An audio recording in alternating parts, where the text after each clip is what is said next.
આજે જસુ શું બનાવવાનો છે? હા, ભેળ બનાવવાનો છે. શું કહેવાય? ડુંગળી. Very good. અને શું કહેવાય? ટમેટું. Very good. ભેળ બનાવવાનો છે. હા, જચુ ભેળ બનાવે છે મારો દીકરો.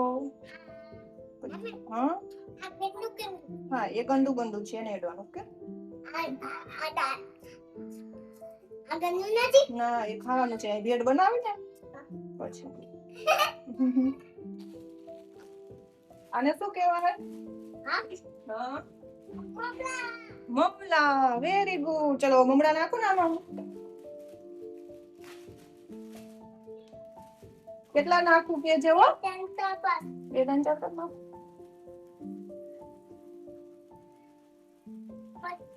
બસ.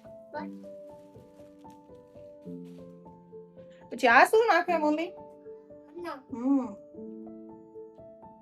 અને શું કહેવાય જસુ? મીઠું. Very good. મીઠું કહેવાય. આટલું નાખો આટલું. હા. ઓકે.